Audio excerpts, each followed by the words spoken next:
Hello, everyone, and welcome to today's webinar, POTS Lines Are Ending, Are Your Emergency Devices Ready?, sponsored by Ooma. My name is Janelle Penny. I'm Editor-in-Chief of Buildings, and I'm very pleased to welcome you to this course today. Now let's meet today's presenter.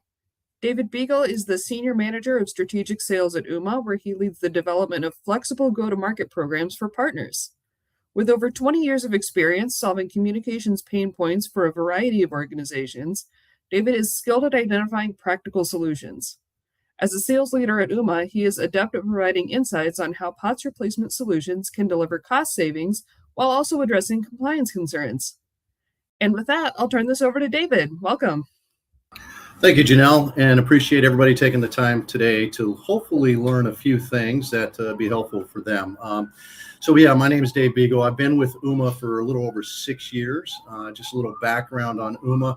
We are a voice communications provider. We provide a suite of voice-centric services, and POTS replacement, or the copper lines that we're going to be talking about today, is right up our alley. It's something that I've been keenly focused on for the last few years. When we think about a lot of these POTS lines or these copper lines that are servicing these mission critical environments, we have to kind of go back a few years and think about what's been really occurring in the market to drive a webinar like this, which is in essence what we call the copper sunset. You see, a few years ago, the FCC went ahead and moved forward with deregulating the space that is supporting the copper lines that are supporting your endpoints, whether they're alarm lines or elevators or whatnot.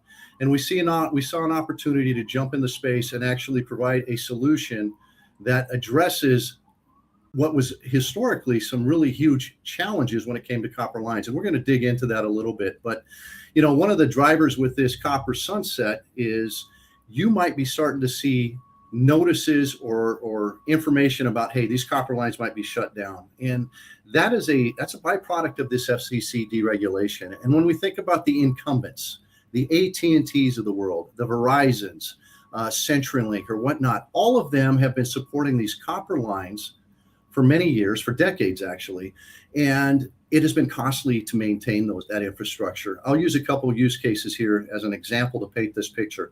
I live in New York City, and if you did hear the sirens behind me in the background, that would give you a good tip off.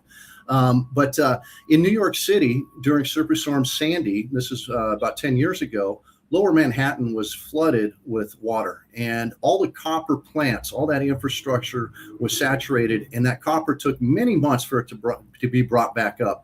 Those are the lines that were servicing alarm panels, security panels, and a lot of these mission critical environments that we're going to talk about. So it is costly for these incumbents to maintain it, and they've been wanting to move away from it.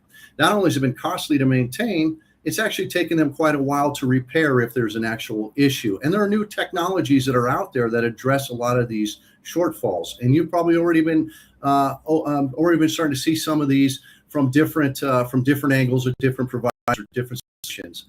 Now, that being said, when I say that deprecation notices have been gaining steam, that is listed here on the slide, that is exactly the case.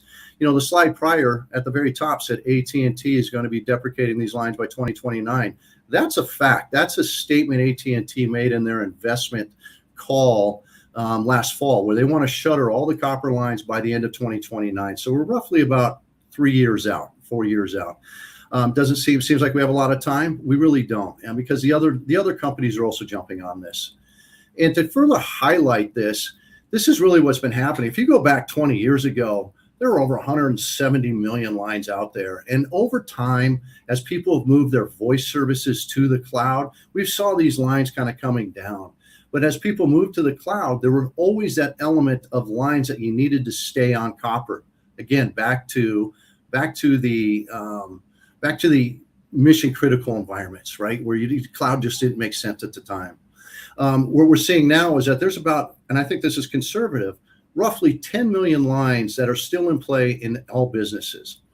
If you take into account there's 10 million lines, and that if 2029 was kind of the drop dead date that we were shooting for, you would be migrating roughly 9,500 lines per business day between now and then.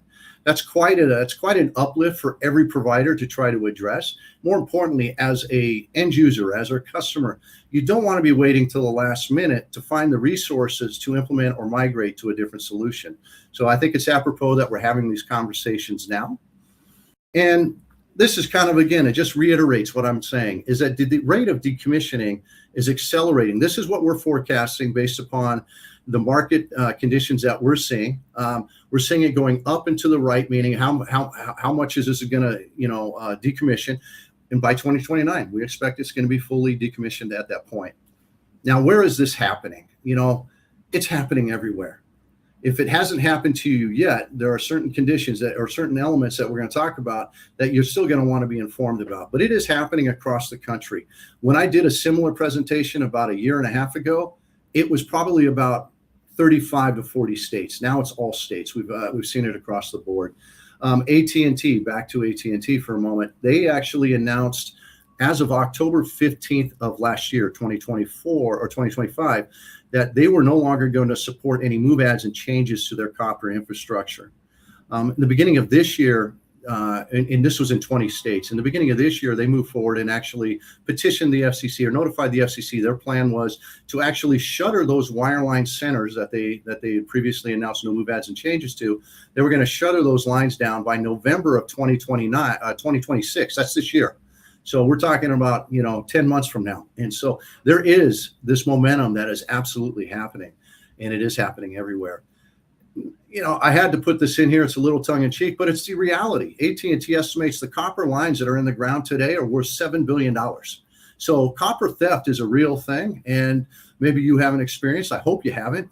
There are a lot of new build outs for companies where that's happened. But it's worth noting, this is a real thing. We hear it on the news. But it's something that we definitely want to make sure that we want to get ahead of. Now, besides the shuttering of copper lines, this is the second and probably the most prevalent thing we're seeing in the market, which is when you take out the deregulation, or you account for deregulation, you're removing price controls or price protections that have been in place for many years. And so now we're seeing bills that are drastically increasing. This is an example of one of our clients that was paying $100 a line for their copper line, servicing their elevators, alarms, etc. What they weren't paying attention to, because it's a couple lines, they weren't paying attention to these invoices coming in where the AP department was just writing the check and sending it out. And what was missed was embedded in their invoice was a notice of rate increase. And so, again, it was missed. So the AP, they wrote the bill, or they wrote the check, sent it out. The following month when they got the new invoice, it was raised $900 per line as a surcharge, effectively making it $1,000 per line. By the time the organization went out and researched another solution and got it implemented, they were exposed for another month. So that's 2 months. That's about roughly $25K that they were on the hook for. That $25K could have been used in so many other areas of their business, right? And I think you guys would agree that you would much rather have $25K in other initiatives that you're driving. Now, this is probably the largest predominant thing outside of deprecation orders is the price increases. So let's talk a little bit. When I'm saying copper lines or POTS lines, these are really typically what we're seeing, right? That you've always stayed behind and didn't move to the cloud. Fire alarms, security panels, elevators. Those three, I think most people understand. What I don't think a lot of people are taking into account a lot of the other environmental areas. So it could be SCADA devices or environmental controls like HVAC, boiler rooms, refrigeration systems. We see it with emergency call boxes. Emergency call boxes come in all kinds of flavors, right? It is simply that. It's a box where I push a button and I need to get to emergency personnel. We see this with blue light phones. Whether they're in campuses or garages or parking or storage facilities, those type of things. So it's anything that's an emergency-based phone dial out, right? And so that's an application. We see it with CCT or any of these other security elements that come into play for buildings. I mentioned elevators. Faxing is one. Something a lot of people don't really consider, but the physical fax machine. There are a lot of applications or a lot of use cases where the physical fax machine is still being leveraged, and POTS is the underlying transport for that, right? In addition, when we think about other things, when I look at like just the PBX system, this is the premises-based phone system that you might have in your building today that is servicing voice services. A lot of times they have analog lines also that are servicing for emergency failover, emergency services. So as you can see, there's a wide breadth of applications fire life safety, mission critical endpoints that are still being leveraged by POTS lines. And it's one of the reasons why, again, we are on this call to kind of help educate. Now, what are the challenges with your historical with POTS lines? One, what most people are arguing or seeing today is the increased costs. We know that. We're seeing pain points when it comes to, hey, if it breaks, it takes a long time to get repaired. There's some other things that kind of go with this. When we think about visibility, one of the challenges with POTS lines, it was out of sight, out of mind. But the reality was you didn't know if it was working until an inspection was done or until you went to go use it and it wasn't working. And that's not the way you really want to manage your environment, right? I would argue that that's not ideal. And so that's also been a challenge. Other challenges have been compliancy, making sure that whatever solution you have in place is fully compliant to the national guidelines. And so we're making sure that whatever you're doing from an investigation of POTS in your environment, make sure you're tackling a lot of these needed things, especially from compliance, especially from a cost structure, especially from a management or a visibility perspective. Now, why do people keep POTS lines? Now, I like this slide because it's a little bit fun. But when you think about, a lot of people say it's not broken, why fix it? Well, it is broken. It's broken because, again, from a proactive management and proactive capability of having visibility to what's happening, that's broken. Is it reliable? A lot of people say it is reliable. It has been historically, not so much today, right? Again, breaks happen a lot easier. The wire external to the building is usually where it becomes more exposed to environmental things.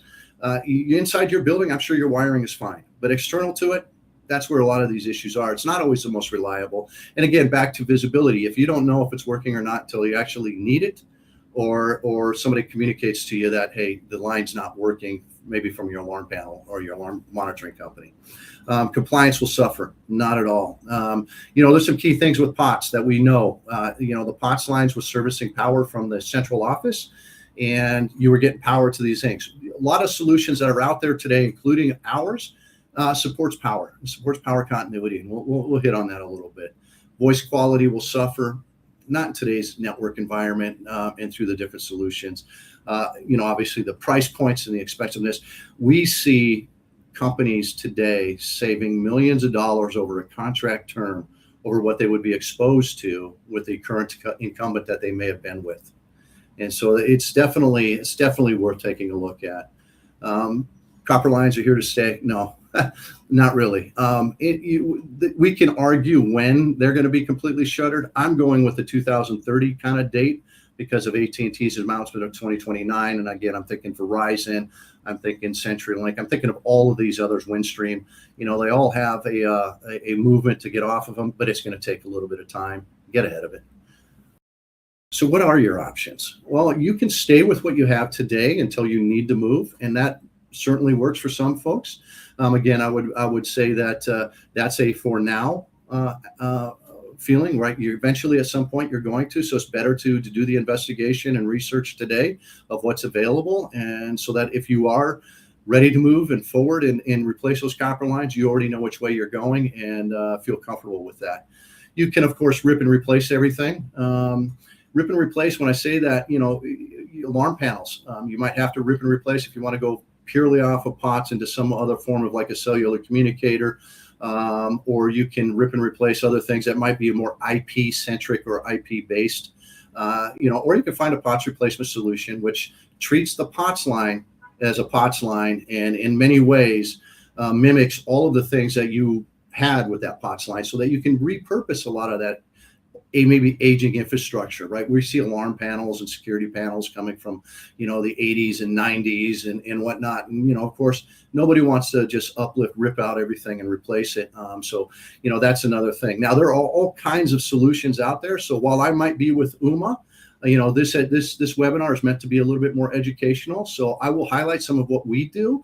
But as a whole, when you think about all the different solutions out there, I would say that you're seeing more and more providers of different ilks coming into play, but you also have the dealers that maybe you're working with today that have solutions. And I do want to cover some of what the pros and cons of maybe some of these different types that are out there and what you really, I think, want to hone in and look for. So let's talk a little bit more again, specific to POTS replacement solutions, right? Now, when we think about where people are with this journey, we know, based upon a survey that we recently did, that 35% of the businesses out there are already researching solutions. They're already evaluating vendors right now. We do see an increase where they've chosen to go down in a different direction, again, because of the myriad of solutions that are out there. But so the time, again, just reiterating, the time is now that you really want to get on this. But let's talk a little bit what they're looking for, right? When they're looking to replace these POTS lines, the natural thing is they have to be looking for reliability. That's a no-brainer. These are fire, life safety. These are mission critical environments. So the availability of that solution needs to be there. When I say availability, think resiliency. Think about how that device or that solution needs to be up at all times, just in case of an emergency. Compliance. They need to make sure that you're addressing things like NFPA, the National Fire Protection Association, and the guidelines that are wrapped around that. It might be ASME, the elevator communication systems. They want to avoid disconnecting and having long periods of time between going from a traditional POTS line to another type of solution, because you don't want to have to hire somebody to do a fire watch for 24 hours, right? So we want to make sure that you're picking a solution that can be migrated or easily implemented. And of course, cost savings, that's a no-brainer. I think we're all looking for cost savings as long as we have all of the efficiencies and the reliability, more from a value add perspective, right? And then of course, getting ahead of it, right? Which is kind of the whole theme that I'm trying to drive here a little bit with everybody. So critical factors, I think you all believe this. Reliability and uptime have to become number one when you're doing your research or you're doing your discovery of solutions out there. The security and the compliance right up there, right? The integration with existing environments. Listen, it's a POTS line. It's a shared communication line. In more often than not, we're going to integrate with whatever, or most everybody's going to integrate with whatever you have. There will be occasion, though, that you're going to have a device within your environment that might need to be changed. It's like, the way I look at it, it's like if you want the latest version of Windows, you can't necessarily put it back on your old Windows i8386 machine, right? Sometimes you're going to have to update some hardware. But for the most part, whether it's Ooma or whether it's other providers, we're trying to find solutions that make it integrated into your existing environment with very little uplift, right? And so that's something that I think is critical why people are looking when they're doing their evaluation of that. Vendor support, just as critical as anything, Ooma and a lot of other providers out there, we can provide solutions. We won't replace the monitoring company. They still provide a lot of the monitoring and notification services. We end up providing services that augment them, but we provide services that are 24/7 supported from actually, supporting the POTS line to make sure it is up and operational at all times. We'll cover a little bit of that, and I'll tease some things that Ooma does specifically that might be of interest. So how these typically operate is these devices typically go in. Now, there's two different types. There's the type you get from your alarm dealer, which are cellular communicators, and those typically are modules. And those modules typically will plug right into your fire alarm or your security panel if you have a newer panel. Some of the older panels don't have that capability. Now, when you do that, a lot of times because they're plugged in there, you're isolated from your DMARC, where your copper lines are coming in from today, which might be fine, right? Now, the reason why I highlight that, a lot of these cellular communicators, while they're cost effective, there's some things they don't provide. And again, I'm going to cover a little bit of that when I tease a little bit about what Ooma is doing to kind of emphasize new technology, or in my mind, bringing POTS into the 21st century. Now, other providers like us, we provide a device. It's a multi-purpose device, and we put it in next to that 66 block or 110 block where the copper lines are coming in. And we re-terminate all of those endpoints into the back of that device. It's a shared communication line. It does not have to be painted red. As a shared communication line, as a pure POTS replacement, there is none of the code revisions that you have to worry about. It doesn't have to be painted red. It doesn't have to be locked up or any of those type of things. And it's something that we're proud of because it allows easier implementation, easier approvals, and a lot more cost effective, right? Now, when we put it in there and we re-terminate everything into the back of this, in the back of the AirDial, Ooma AirDial, and other solutions, what they're doing is they're primarily going to transmit it over LTE, your cellular network as your primary pathway. And that's what we do here. We make sure that all of the traffic is encrypted, it's secure, and it's on a private network. And those are key elements that you want to take into account for compliancy. Now, like us, a lot of providers have an Ethernet port on these multi-purpose devices. And those Ethernet ports allow you to connect terrestrial connections or just that, connected to your LAN or a private connection that way. When you have Ethernet and you have LTE, you're starting to layer in resiliency. Most of the cellular communicators that go into modules or modules that go into the panels, a lot of times, not all of them, but a lot of times, those are singularly honed to an LTE provider. And it's usually one, not necessarily one or two or three. And if it's honed to one, you're exposed from availability perspective, because if that LTE provider has an issue or has an outage, then you're exposed, right? And so you want to have some form of resiliency or redundancy. So having Ethernet and having LTE, you get two different types of egresses.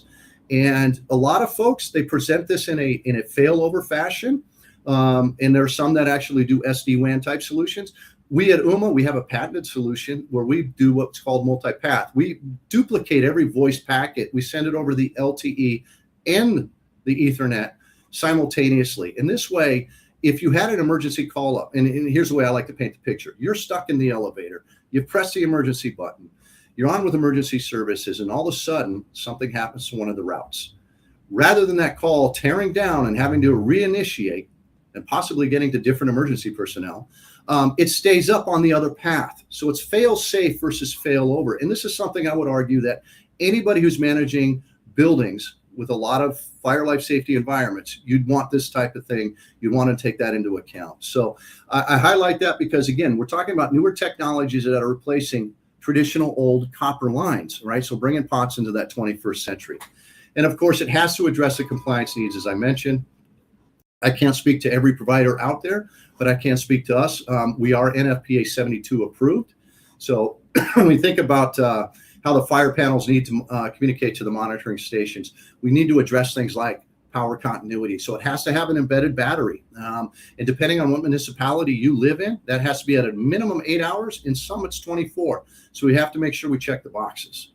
NFPA tends to be the more stringent compliance body. And so if we hit those, we tend to fall into compliance into a lot of these other areas. ASME, right? The ASME guidelines for elevator communications, the UL certifications for making and manufacturing devices like this. UN, this is important as well, just as important as anything. The UN 38.3 is the compliancy guidelines wrapped around lithium batteries, right? We've all heard the horror stories out there about scooters and hoverboards and all these other type of things.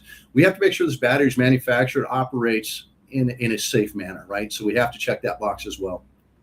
Not that I think this is applicable to everybody on this call, but it also, because it's a shared communication line, it's worth noting that we're hitting on the compliance for HIPAA, which is patient confidentiality, or we're hitting on PCI, which is more your financial and transactional stuff, maybe through a credit card machine or something along those lines. And just for the sake of it, we've run this through some pretty stringent fire bodies to make sure that they are fully on board. FDNY, where I live here in New York, we're approved with them. Same with California State Fire Marshals. We're up on their site and whatnot. Now, these authorities having jurisdictions, the AHJs that are out there, a lot of times they're going out, they're not necessarily familiar with all the different types of solutions. So we do provide white papers that are easily read and easily understand about what types of solutions and how they are fully compliant on that. And so by all means, we're happy to share if you wish to see that. So let's get into a little bit how we bring in, POTS of the 21st century. I wish that all providers had a portal for you to have access to. Ooma does. We call it Remote Device Manager. And think about it from this perspective. If you don't necessarily want to manage it, but maybe you want visibility to know what's going on in your environment. If you're managing multiple buildings or multiple locations, having a single cloud-based portal that gives you insight to what's going on, to the signal level of LTE, what you're connected to, maybe the battery levels, is it up, is it down, maybe the temperature of the devices, things like that. Having that visibility goes a long way in making sure you have your environment up and running the way you wish it to. The software helps you give visibility, but it doesn't replace, again, the monitoring companies you have. It augments them. And one of the things I love about this concept of bringing POTS into the 21st century is we're addressing some of these shortfalls from a visibility perspective. And beyond visibility, you can actually go in and actually manage. Maybe because it's a multi-purpose device, you have multiple ports on this. For us, we have a 4-port device. You could put 4 lines into it. But if you're adding, let's say you have 3 lines and you want to add another line, you can go in there and just add it right then, and we can just turn it right up easily from that perspective. But here's the game changer: notifications. So we can notify you if the device is down, or if it kicks into the battery via SMS or text messaging or email or both to designated contacts. And the real game changer for us is call notification. Call notification is simply that. You press the elevator button, I'm sending you a notification. That means somebody might be stuck. If you're at an emergency call box and a button is pushed, there might be something that's happened that's, unfortunately, like an emergency type thing. We have beyond a lot of just individual, REITs or other buildings that are adopting this. We see this across a lot of verticals. You think school districts or campus environments or these type of things. But the call alerting has always been something that has helped facility managers have that heads up that something's occurring before the alarm company can actually contact them to say, hey, a trigger was initiated. And so this is something we also think that when you're looking for solutions to replace those copper lines, take that into account. That is something when I talked about a little bit with the modular solutions that go into the panels directly, a lot of times they don't have that visibility. Yes, it's going to the alarm company, but you're not getting some of these other notifications or that visibility for up and down and from a management perspective. So when we think about the path forward, it's pretty straightforward, right? You're going to do a discovery internally about what those types of devices that you have that are still being serviced by copper. And if you're not really sure what those are, probably go to your AP department, pull some invoices or pull some logs and actually start seeing what those copper lines. By the way, then it's a great check to see what you are paying and make sure you're not paying more than you need to. And then based upon that discovery, you're going to start going down the selection process, right? You're starting looking at, hey, we're working with so-and-so, alarm company. They have these modules. Let's look at that. That's a price. That's a different price point. And then we're going to look at some of these others, like these multi-purpose solutions like Ooma AirDial or some of the others that are out there. And then you're going to start whittling away, like what are my needs are? What are my requirements? Do I want that visibility? Do I want that management? Is it resilient? Do I have the dual pathways? Do I have these other things? Am I going to make sure I'm working with a company that has that support? And once you go through that selection process, and that's pretty straightforward. Once you go through that selection process, it's really going to get about implementation or the installation of these devices. And so everybody has different ways they go to market with their installation. Again, I'll speak to ours. We have 3 different ways. We install, we've tried to make this simple. It's, the back of the AirDial is an RJ11, so it's a telephone jack, right? It's easy to do. We have a lot of customers who do a self-install. But we do a self-guided install as well, where somebody has the skill set on staff. We'll walk them through that process. We'll be they'll basically the smart eyes and smart hands, where we're providing all the technical stuff in the background and helping make sure that the site is up on the AirDial solution. Then there's a fully managed deployment where we'll send out texts, and they'll come out there and they'll do the full uplift to doing the migration to that solution. So it doesn't have to be incumbent upon you. There are different ways that, based upon your comfort level, but that should be part of your discovery process, because it's not only the devices, it's also your own skill set and where you're comfortable with. And then really it's about the management, right? Again, the software and some of the other elements that give you the visibility to these types of things. So when we think about discovery, I already mentioned it's about the POTS lines, where are they located? That's a key one, right? Some larger buildings might have multiple demarcation points. It may not be 1, it might be 2, it might be 3. And that mean you might need multiple devices. What are you replacing it? What's the timeline? For some folks, and we get a lot of calls, and it's funny, we get a lot of calls, I think about condo associations, we get a lot of calls for pool phones right around Memorial Weekend because they want to open up for the weekend. So, what's your timeline? What's the replacement plan that you have that you're putting in place for that? What's your strategy, if you will? And then when we think about the selection, what's your procurement process? What are the key things from a compliancy things? Are you avoiding, have you just gone through an audit? Have you just, through that audit, did you just get a notification that you can't operate something until this is fixed or things like that, right? Because part of your procurement process might be speed to install or speed to implementation, right? How to turn it up.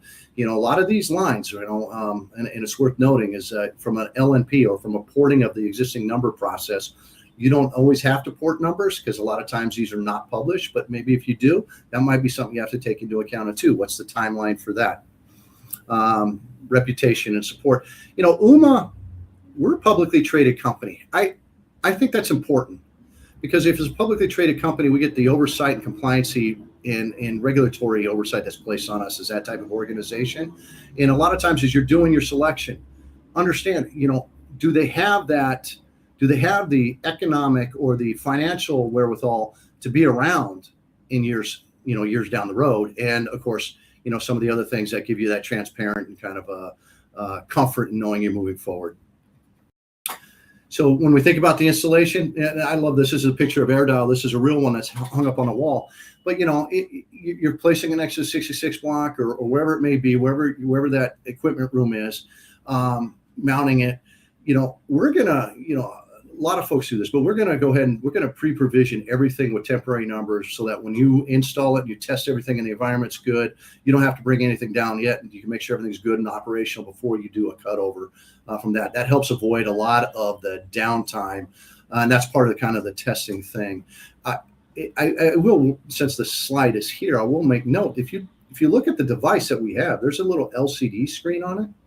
That LCD screen, just like the software, gives you real-time visibility to the LTE signal level, the battery status, and importantly, what it's connected to.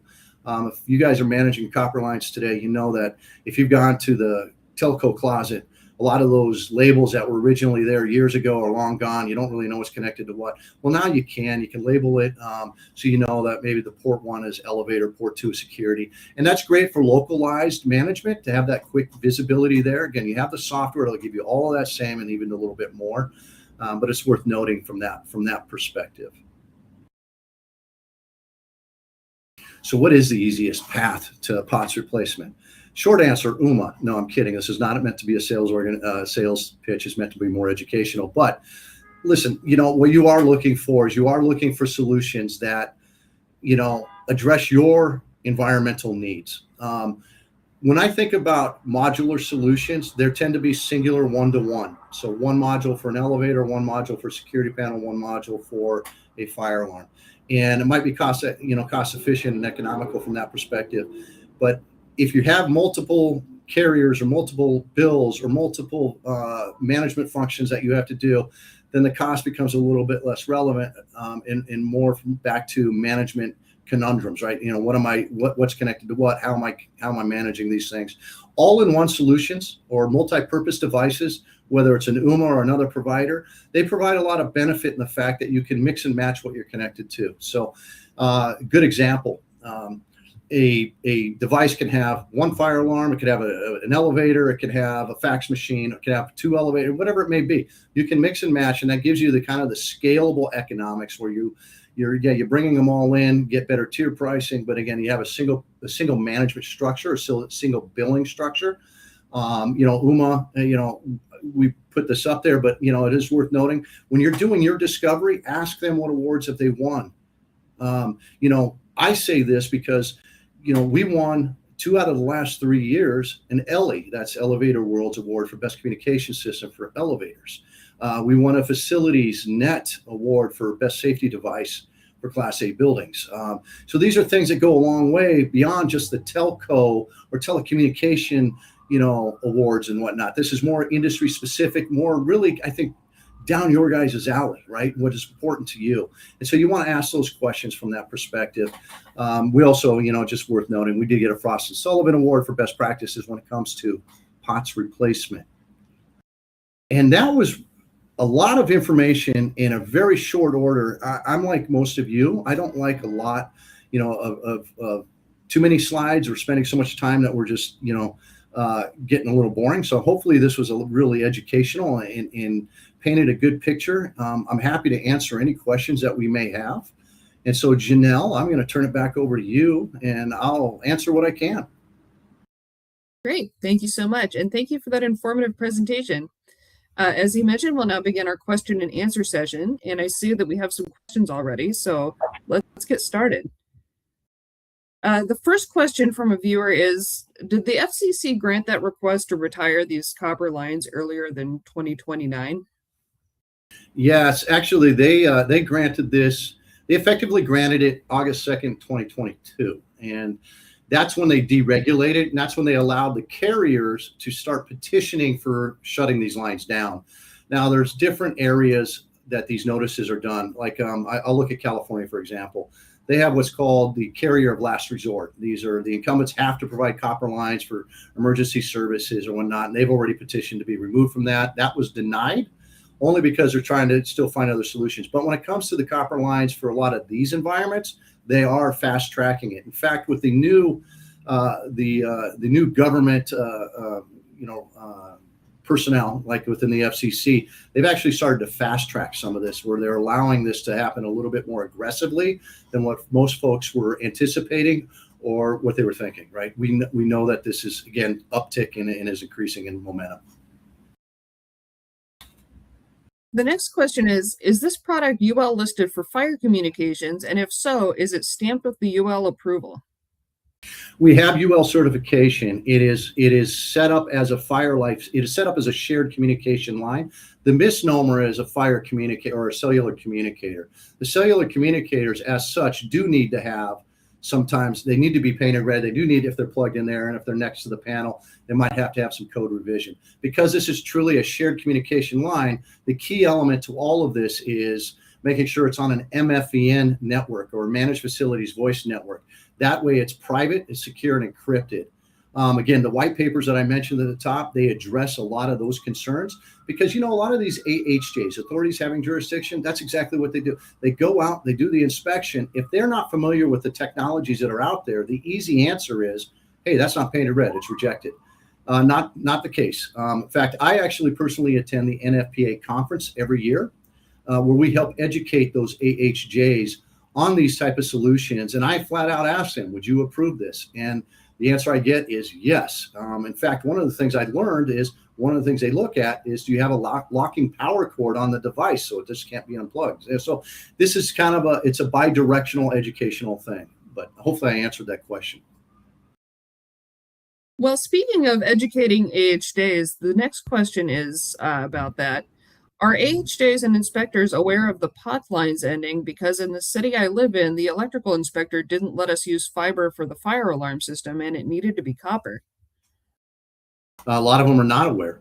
If you think about what their purview is, it's not necessarily telecommunications. And so this is, again, back to what we need to help educate the community on, including you. So, no, they're not all educated, unfortunately. Got it. Another question, is Ooma working with master agents like Intelisys, and should I connect with my master agents or directly with Ooma for commission-based sales? We don't work with master agents. We call them TSDs today, technology service distributors, and that's a tongue-in-cheek play there. Yes, we do work with Intelisys, Teleris, Sandler Partners, AppDirect. I'm missing one, but we work with a handful, and we work with that community in depth.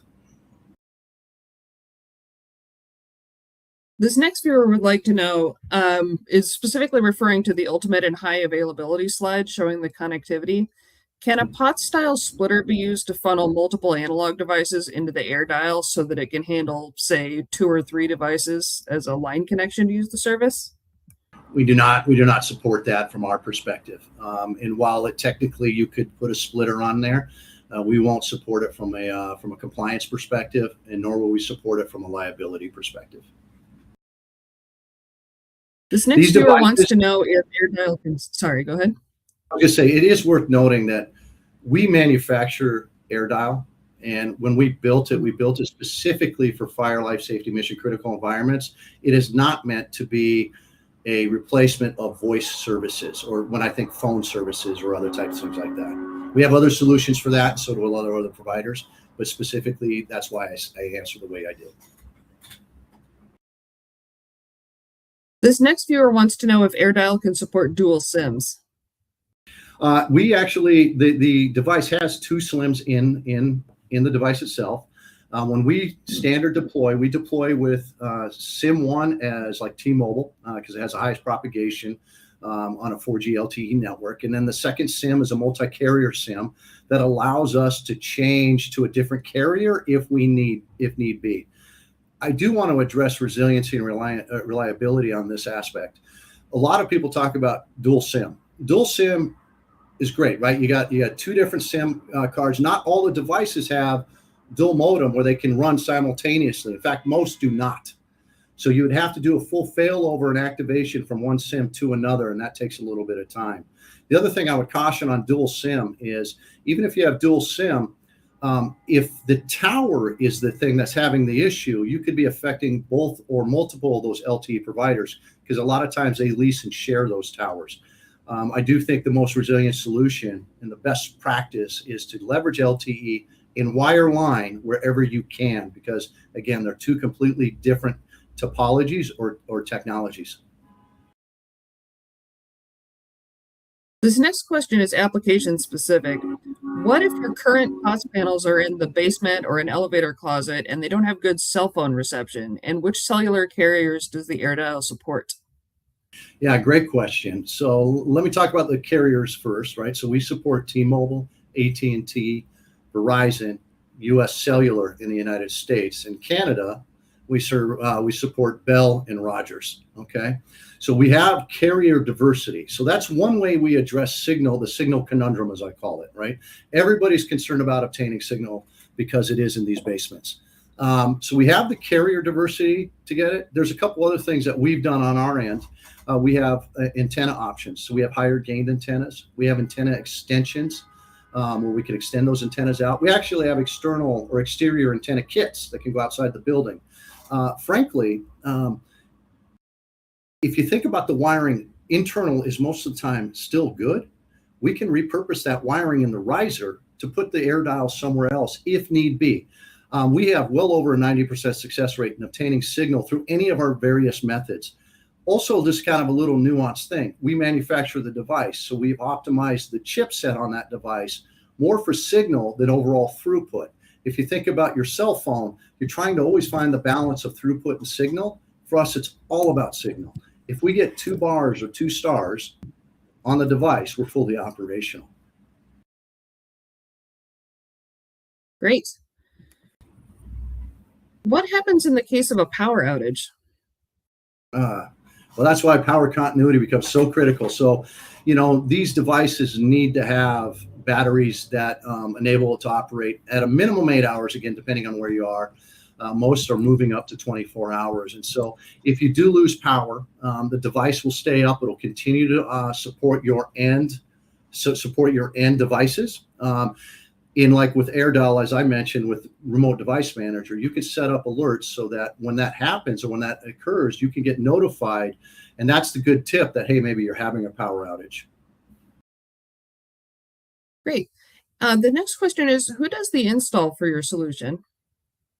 Okay, so we have 3 different models, as I highlighted. We can do a self-install, we can do it guided. And when we leverage techs on our end, they're third-party techs. They will go out, but I think it's worth noting our third-party techs they're not brought on to be smart eyes or smart hands. They're actually folks that can do the full job. And what I mean by that is if they need to extend wiring, they have the capability to do it. If they need to tone out the wiring, they can do that as well, right? And so they can identify, where these lines are. They're trained and certified on AirDial. I think probably one of the more important things, and it's worth noting as well, is we keep a pretty stringent naughty and nice list. And what I mean by that is we're only going to send the techs out that we know can do the job. And we're going to ask for those same techs when we're deploying in those same markets. If you've done a poor job for us, we won't use those techs again. This is fire life safety. These are mission critical environments, and we just can't take that chance. Great. Do I need to worry about getting a signal to the device? Yes. Yes. If you go over LTE, I mean, you can technically run this over Ethernet or over your landlines. And there are some providers out there, they insist that it goes over Ethernet with LTE being the backup. So that is a mechanism. It is a way you could go do it. But I do strongly encourage that we still have an LTE component to it, whether even if you don't feel like you're getting strong signal, having it for backup from that purposes. But for the most part, I would say yes. The next viewer would like to know how many lines your solution supports. The device itself supports 4 lines. And this does beg the question, do we have a higher density device? We do not, and there's some real fundamental reasons there for that. The traditional deployment of a multi-purpose device to most locations, most people's environments, there's only 3 or 4 lines, and so the 4-port box covers it's the 80-20 rule. In those areas where there are more lines, and we see this in Class A buildings, where there's more lines, what we're going to do is we're going to stack devices, and then we're going to mitigate for single points of failure by striping lines. What I mean by that is, if you have multiple elevator banks, for example, we're going to put elevator bank 1 into unit 1, bank 2 into unit 2, etc. Where you have multiple alarm panels, again, we're going to diversify the pathways on that. And if needed, we have the capability where we can actually provide different primary LTE providers to those devices as well. The idea here is fire, life safety, mission critical environments. We want to mitigate for the single point of failure. Doesn't matter whose solution it is. If the device itself becomes that single point of failure. And so that's why we stick with the 4 and we deploy. We have some great pictures I'm happy to share later, as a follow-up, where we have like in San Francisco, the Salesforce building. You can see the stack of devices that are just on a wall mount, all elegantly designed and put together, but again, for diversity and for reliability. Fantastic. Who is available to contact if I need support for the device? So we have multiple ways of support. So if you're working through a partner who's already sells AirDial, you just work with them and they work with us, or you can work directly through us. We have support pages and knowledge bases. If you're looking for support on just from a sales perspective, understanding to want to dig in a little bit deeper, there's a nice QR code right here on this slide that you can set up a meeting for a consultation. But we support our clients 24/7, 365.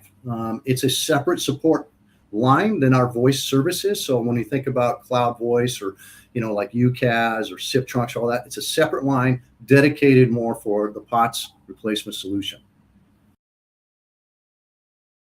This next question really speaks to the importance of fire and life safety devices that you were speaking about earlier.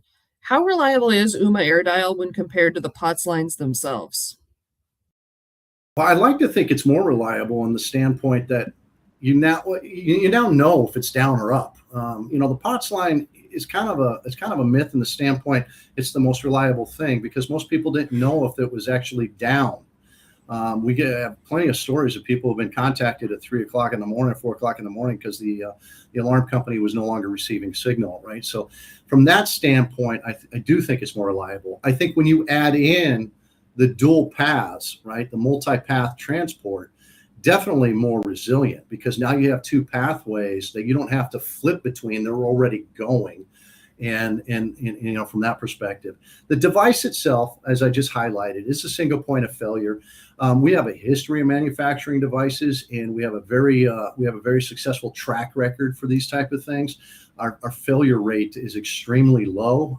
I don't know what the mean time between failure is right off the top of my head, but it's something that we can provide through discovery easily. So. How difficult is it to check the status of the devices? Can you do it from outside the building? Oh, yeah, absolutely. And that's where Remote Device Manager comes into play. As a cloud-based portal, you can do that via any web-based application. And that can be from your phone, it can be from your PC, it can be from your iPad or whatnot. So it becomes very elegant from that perspective, especially if you're being woke up at 3 o'clock in the morning, you can go right to your RDM versus getting dressed and going on site to kind of get an idea of what's going on. How do I really know that my communications will be secure if I move away from these analog lines? Back to MFVN, Managed Facilities Voice Network, and that topology of that environment. So, with Ooma, we're making sure that you're working with a provider that's going to have everything secure. It's going to be encrypted, and we're going to make sure it's on that private network. When it comes over your LAN or your network itself, the Ethernet component, if it has to go through a firewall or any of those type of things, we have guidelines on how to open up certain ports. Don't have to open up everything, but certain ones so that we can keep the signaling going through. There are some municipalities that if you're going to go Ethernet, that it needs to be private and not on your LAN at all. And so, when it's going private, then again, you're a little bit more secure from that component as well. But either way, the traffic itself is encrypted. Got it. Well, thank you so much for answering all of these questions today. Big thank you again to our partner, Ooma, and thanks to all of you for joining us today. Have a great day, and we'll see you again soon. Thank you very much.